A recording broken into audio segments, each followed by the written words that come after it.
Semuanya, kembali lagi ya. Jadi kita akan bahas di sini UTS 2014 ya. Ya, 2014. Ada sih yang UTS 2011, cuman ya bebas lah pilih-pilih soal lah. Yang penting UTS lah gitu ya. Oke, untuk bagian A kita akan kerjakan sampai nomor 5 saja. Karena untuk nomor 6 ini udah hitungannya masuk ke integral ya kayaknya ya. Ya, ini masuknya ke integral tak tentu. Sedangkan ini notasi sigma gitu ya, belum belajar. Ini belajar di bab 4 gitu. Ini cukup sulit nih. Lupa juga nih gimana. Oke, yang itu sama satu ini bab 3. Oke, dan berarti kita hanya menjawab nomor 2 dan 3 ya. Jadi 2 ini adalah turunan implisit, sedangkan nomor 3 ini adalah laju chain rule atau laju yang berkaitan. Jadi kita akan langsung saja bahas. Di sini kita akan langsung masuk ke OneNote kita ya. OneNote emang jadi tempat terbaik lah ya. Oke, sebentar saya ini dulu. Oke, di sini kita disuruh menentukan semua solusi ya, semua solusi dari ketidaksamaan berikut. Nah, kita lihat di sini ada nilai mutlak. Nah, ada nilai mutlak di sini. eh Alangkah sangat baiknya kalau kita mengingat bentuk bahwa ketika suatu mutlak fungsi mutlak fx gitu ya lebih kecil dari a, maka ini ekuivalen dengan min a ini fx ini a. Nah, maka dari itu di soal kita bisa ganti menjadi seperti ini. Nah, cuman yang cukup merepotkan di soal ini adalah kita harus membagi jadi dua kasus. Jadi kita anggap yang kiri dan tengah ini sebagai kasus pertama, sedangkan yang ke atas, yang ke atas lagi, yang tengah sama yang kanan ini kasus kedua, gitu ya. Jadi kita coba kerja yang kuning dulu. Jadi yang kuning ini kan berarti 5 per X tambah 2 lebih besar dari min 1. Yang berarti kalau saya ubah akan jadi gini kan ya. Nah, berarti ini akan jadi 5 plus 3x yang dibagi dengan x lebih besar dari 0. Nah, berarti kita akan buatlah garis bilangannya di sini gitu ya. eh di situ ada apa aja yang kita butuhkan. Di sini kita butuh min 5 per 3 dan kita butuh 0 ya sepertinya. Jadi kalau kita lihat di kasus ini, eh sebentar. Ini positif ya. Positif, ini negatif, ini positif. Jadi berarti kita akan ambil daerah untuk HP himpunan pertama kita itu himpunannya adalah dari min tak hingga sampai min 5 per 3. Min 5 per 3 kan? Ya benar. Digabung sama 0 sampai tak hingga. Ya gitulah ya. Oke udah. Terus yang warna biru. Yang warna biru berarti sekarang kita punya 5 per X tambah 2 kurang dari 1. Berarti di sini 5 per X tambah 1 kurang dari 0. Jadi berarti sekarang di sini akan jadi 5 plus X per X lebih kecil dari 0. Maka kalau buat garis bilangan, ya ini min 5 sama 0. Ini positif, negatif, positif. Nah, karena ambil negatif jadi ini. Nah, ini jadi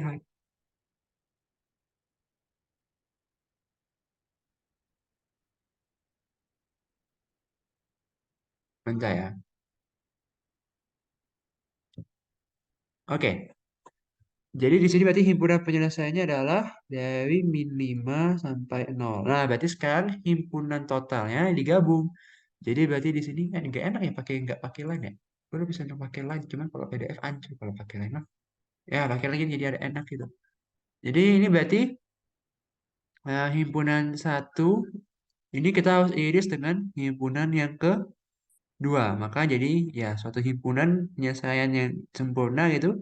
Jadi kalau kita iris ya berarti ini gimana nih? Coba kita gambarin aja guys bilangannya ya guys. Ini min 5 per 3, ini min 5, dan ini 0.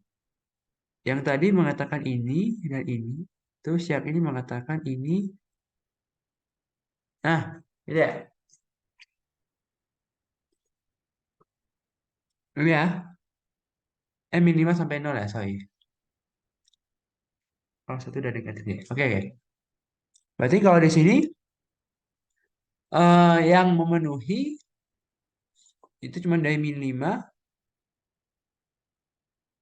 sampai min 5 per 3. Semoga tidak salah ya saya adik-adik ya. Semoga nggak salah ya. Semoga nggak salah ya. Oh, nggak salah nggak salah. Ya harusnya enggak lah ya. Oke. Lanjut. Nomor 2. Nomor 2 kita membahas tentang kekontinuan ya. Supaya titik kontinu di 0 dan 1. Berarti kita harus tinjau dulu. Jadi gini aja. Jadi kalau dia mau kontinu kan berarti caranya harus gini. Berarti limit x menuju 0 dari kiri dari fx itu harus sama dengan limit x menuju 0 dari fx sama dengan f1 gitu ya. Nah, berarti di sini eh yang kulihat di sini adalah untuk satu ketika dia pendekat salah mama ini mana satu atau nah kalau dia dekatin satu dari kiri sama satu dari kanan kalau satu dari kanan itu hasilnya satu ya sedangkan kalau dari kiri dia dekatnya oleh ax plus b berarti ini akan jadi a plus b. Nah ini simpan sebagai persamaan satu. Sedangkan kalau kita lihat yang limit x menuju 0-nya dari kiri, ini akan harus sama dengan limit x menuju 0 dari kanan, dari fx akan sama dengan f0. Gitu ya. Jadi berarti kalau kita lihat di sini, kalau pendekatannya dari kiri akan jadi min satu, sedangkan kalau dia pendekatannya dari kanan, dia akan jadi b ya, b. Maka nilai b-nya akan sama dengan min satu. Nah, ketika b-nya min satu, maka di sini A, A min 1 akan sama dengan satu maka A sama dengan 2. Maka A akan sama dengan 2. Ya, beres. Lanjut, sudah lah ini. Nomor 3 ini soal tidak penting ya sebenarnya, jujur aja. Nah, gini loh. Jadi nomor 3 itu ada soal limit hingga yang ini. Jadi kalau dia mau hasilnya 0, gini. Jadi ini dulu deh. Pertama-tama untuk nomor 3, kita itu, ini idenya adalah, ini kan akar kuadrat. Nah, yang sebelah sini juga harus dibuat akar kuadrat. Jadi ini kan berarti akan jadi A kuadrat X plus 2ABX ditambah dengan B kuadrat gitu kan. Nah, gini. Nah, ini katanya harusnya sama dengan nol. Nah, kalau sama dengan nol mah berarti sebenarnya A kuadrat itu harus lebih kecil dari 4. Sebenarnya itu ini pasti nol. Ya kan? Karena kalau udah belajar limit hingga kan udah tahu tuh. Ya kan? Nah, tapi di sini, karena kita hanya disuruh menentukan satu nilai A, mungkin soalnya disuruh menentukan nilai A dan B ya. Kalau kita cuma disuruh menentukan nilai A, ya nilai A-nya adalah A-nya harus lebih kecil, eh, A kuadrat harus lebih kecil dari 4. Tapi A-nya juga harus lebih, dan A tidak boleh, dan A itu harus lebih, jadi dia tuh A kuadrat harus lebih besar dari 4, tapi dia tuh tidak, A-nya itu nggak boleh lebih kecil dari 4. Karena kalau A-nya A kuadratnya lebih kecil dari 4, kalau min 2 boleh berarti ya. Oh ya, berarti nilai A. Jadi kalau disuruh tentukan ini pasti nilai A kuadratnya lebih kecil dari 4. Atau juga bisa sampai A kuadrat sama dengan 4, tergantung dari nilai 2AB-nya. Itu. Jadi kalau di sini jawab ya nilai A kuadratnya itu harus lebih,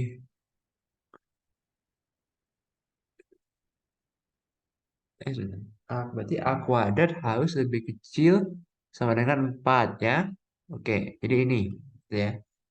Nilai A kuadrat harus lebih kecil sama dengan 4. Karena kalau A kuadrat lebih besar dari 4, jadinya tak hingga jawabannya. Tapi kalau A kuadratnya lebih kecil dari 4, maka akan jadi nol. Atau juga bisa jadi, kalau A kuadrat juga sama 4, itu juga bisa. Tapi tergantung dari nilai 2AB-nya berapa. Gitu ya. Oke. Nomor 4 aja, itu nomor 3 nggak penting lah ya. Nomor 4, misalkan fungsi f, g, dan h ya bla bla bla itu. Oke. Kita disuruh mencari gx. Gx itu katanya F4X dikali dengan H5X. Berarti kan di sini kalau kita coba turunkan fungsi G aksen X, ini kan berarti akan jadi aturan perkalian. Berarti ini akan jadi eh, 4 yang dikali dengan F aksen 4X gitu ya. dikali dengan H5X ditambah dengan F4X yang dikali dengan 5 H aksen 5X. Berarti di sini kalau kita mau cari G aksen 0, ya udah berarti kan ini akan jadi 4 F aksen 0 dikali dengan H0 ditambah F0 dikali dengan 5 H aksen 0. Dimana di sini kasih tahu nih bahwa semua angka yang udah dikasih tahu tuh enak. Jadi berarti di sini F aksen 0 berapa? F aksen 0 itu 3. Berarti sini akan jadi minus 12 ditambah dengan F0 2 dikali 5 kali 7. Waduh, 70 ya? Berarti akan jadi berapa ini? 58. Oke, lanjut. Waktu. Mau kelas guys, jam 9 guys. Mana saya harus balikin buku perpustakaan ya? Gimana ya? ITB. Oke. Lanjut. Nilai hampiran angka pangkat 3 dari 26 dengan konsep diferensial ya. Jadi kita ini udah pernah kita bahas. Jadi pertama-tama kita misalin dulu nih. Misalkan kita mau buat fungsi f. Misalnya fx-nya itu adalah di sini yang paling kelihatannya kan gini nih. Angka pangkat 3 dari x. Nah, jadi entar kita buatnya itu pilih x-nya itu adalah 27 dan dx-nya itu adalah min satu. Jadi kalau nanti kita buat f(x) plus dx, ini akan teraproksimasi oleh f(x) ditambah dengan f aksen x dikali dengan dx. Jadi di sini f(x) plus dx, ini akan teraproksimasi, ini angka pangkat 3 dari 27 ditambah sepertiga 27 pangkat min 2 per 3 yang dikali dengan min satu. Jadi berarti di sini akan teraproksimasi dia X plus DX 3 plus 1/27 min satu. Maka ini akan jadi, sebentar, min 1/27 ya. Berarti akan jadi 80/27. Ini 80/27. Ya, gitu. Nah, jujur guys ya, yang nomor 2 bagian B gue belum kerjain. Jadi saya tidak tahu bisa atau tidak. Ya karena belum dikerjain ya nggak bisa nyiapin gimana cara nyampein inilah. Aku coba aja dulu ya. Oke, yang nomor 2 kita disuruh menurunkan DX. Ya udah turunnya ya udah biasa ya. Berarti ini akan jadi 3x kuadrat min 2xy ditambah dengan x kuadrat dy dx ditambah dengan 4y pangkat 3 dy dx sama dengan 0. Gitu ya. Berarti kan di sini akan jadi 3x kuadrat min 2xy min x kuadrat dx ditambah 4y pangkat 3 dx. Berarti di sini dx akan jadi 4y pangkat 3 minus x kuadrat. Ini akan sama dengan 2xy minus 3x kuadrat. Jadi berarti di sini si 2 dx ini akan jadi 2xy min 3x kuadrat per 4y pangkat 3 min x kuadrat. Nah, oke. Yang B tunjukkan bahwa kurva memiliki minimal 4 lokasi yang gaya singgungnya mendata. Gaya singgung mendata itu berarti kan di sini kalau gaya singgung mendata berarti si dx ini harus sama dengan 0. Gitu kan? Maka di sini 2xy min 3x kuadrat. Nah, berarti ini harus sama dengan 0 ya? Ya enggak? Berarti di sini kalau kita coba keluarin x-nya berarti akan jadi 2y min 3x sama dengan 0. Gitu ya? Berarti bisa aja x-nya yang 0, bisa aja 2y min 3x-nya yang 0 ya? Gimana tuh?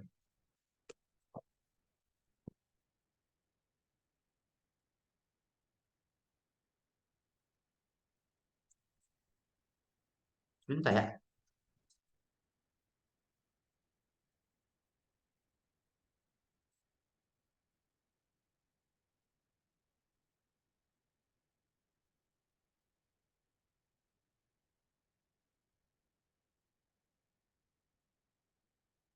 Sebentar ya guys ya. Wait, wait, wait, wait. Wait for me ya. Ya kan gitu kan harusnya kalau di yang data gitu. Nah, berarti kan akan ada banyak kombinasi ya. Kalau X-nya 0, kalau X-nya kita misalin 0, berarti ini bentar, bentar.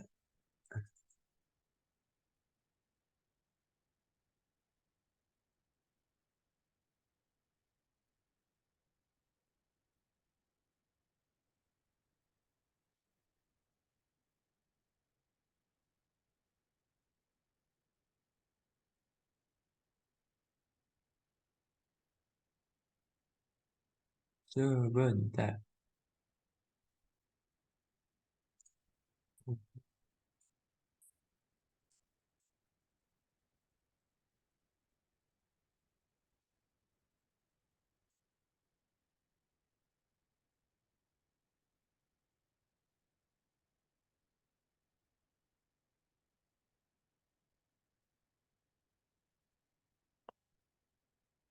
Oke, oke. Kita lanjutin dulu ya. Berarti kan ini akan bernilai 0 ketika X-nya itu sama dengan 0 atau 2Y min 3X sama dengan 0.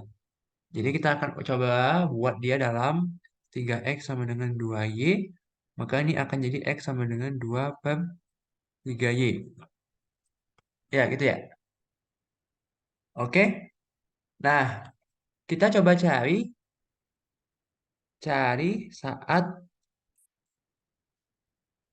kita ini kan tahu nih bahwa X-nya 0. Nah, kita akan coba cari nilai Y saat X-nya 0. Nah, kalau saat X-nya 0, berarti kalau kita masukin 0 ya, berarti kan akan jadi semuanya 0 di sini, kecuali Y pangkat 4-nya kan.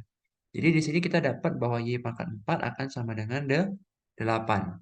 Nah, berarti di sini kita bisa buat Y kuadrat pangkat 2 min 2 akar 2 pangkat 2 ya gitu ya, sama dengan 0. Berarti di sini kita bisa dapat Y kuadrat plus 2 akar 2. Ini Y kuadrat minus 2 akar 2 sama dengan 0. Gitu ya. Nah, maka di sini yang memungkinkan hanyalah ini. Yang ini kita pecah lagi. Yang ini biarkan tetap karena plus. Nah, yang ini bisa dipecah lagi nih. Jadi ini Y 2 akar 2 diakarin kan. Berarti akar 2 akar 2 gitu. Yang ini akan jadi Y plus akar 2 akar 2 sama dengan 0. Gitu ya. Nah, maka dari itu kita dapat nih nilai Y-nya. Jadi pada saat X0, X sama dengan 0, nilai Y itu bisa saja bernilai akar 2 akar 2, atau juga bisa si Y2-nya bernilai minus. Minus akar 2 akar 2. Jadi kita udah dapat 2 titik. Ya nggak? Kita dapat 2 titik udah. Dari X sama dengan 0. Nah, sekarang coba kita tinjau saat X-nya itu adalah 2 per 3Y. Nah, saat X-nya itu 2 per 3Y, maka soalnya kan apa tadi? Soalnya kan X pangkat 3 ya. Kita tulis ulang. X pangkat 3 min X kuadrat Y ditambah Y pangkat 4 sama dengan 8. Ditambah Y pangkat 4 akan sama dengan 8. Berarti kan kalau kita masukin ininya, berarti kan akan jadi 8 per 27 Y pangkat 3. Kemudian ini 4 per 9 Y pangkat 3 ditambah dengan eh, Y pangkat 4 ya, sama dengan 8 gitu kan. 8 per 27, ya. Jadi berarti kita di sini punya persamaan polinom yang seperti ini. Jadi akan kita punya, eh, ini akan jadi min 4 per 27 Y pangkat 3 ya, karena kita sudah samakan penyebut di sini. Min 8 akan sama dengan 0. Nah, perhatikan teman-teman bahwa fungsi ini misalkan kita modelkan sebagai fungsi Y, jadi sebagai FY sama dengan Y pangkat 4 min 4 per 27, Y pangkat 3 min 8, eh, sama dengan, ya enggak sama dengan lah tuh. Ya, FY-nya segitu. Ya, jadi kita sudah dapat fungsi sebagai Y. Nah, karena ini fungsi polinom, maka FY itu adalah fungsi yang begini. Berarti FY ini continue. Gitu ya. FY itu continue. Nah, jadi teman-teman, kita kan disuruh mencari tahu kapan gradiennya itu eh, positif dan negatifnya ya. Jadi kan kita kan mau cari Y yang hasilnya nol. Ya, gitu ya. Kita mau cari Y yang nol gitu. Karena kita mau buat supaya X-nya juga nol. Gitu kan ya. Nah, jadi di sini eh kita akan coba cari cara, cari angka yang bisa membuat dia dua solusi. Nah, itu kita pakai teorema nilai antara. Gitu ya. Kita pakai teorema nilai antara. Jadi, kalau kita lihat di sini, kalau kita ambil F-2 itu hasilnya sekitar 9,185. Kalau F0 dia akan hasilnya min 8.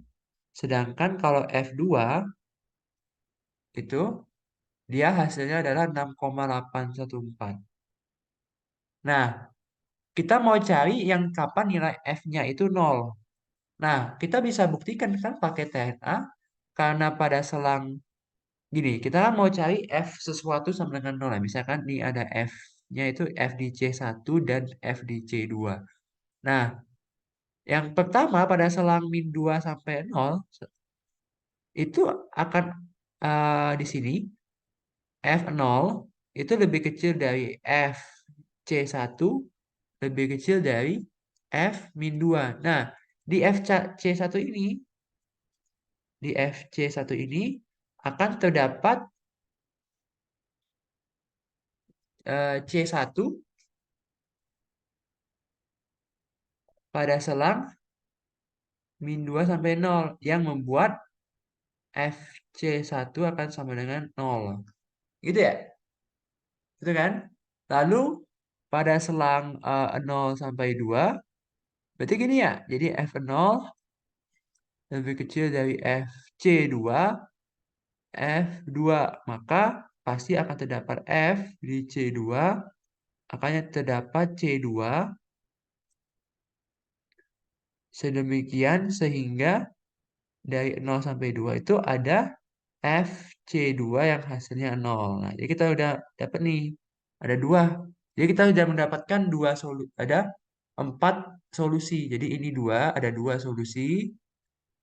Ini kita pakai aljabar biasa dan dua solusi lain kita menggunakan TNA. Dua solusi lain pakai TNA. Oke, sekarang udah jam berapa? Oke, udah jam 8 guys ya. Kayak yang nomor 3 akan dibuat di video lain deh. Nomor 3 yang bola tadi, sorry. Nomor 3 yang bola ini ya akan dibahas di video yang lainnya. Karena mau kuliah dulu ya guys ya, nanti terlambat ya. Oke, nomor 3 ini akan digabung nanti sama video yang lainnya. Jadi kita sudah bahas tadi nomor 2 dan semua bagian A dari nomor 1 sampai nomor 5. Oke, oke, dadah. Dadah, dadah.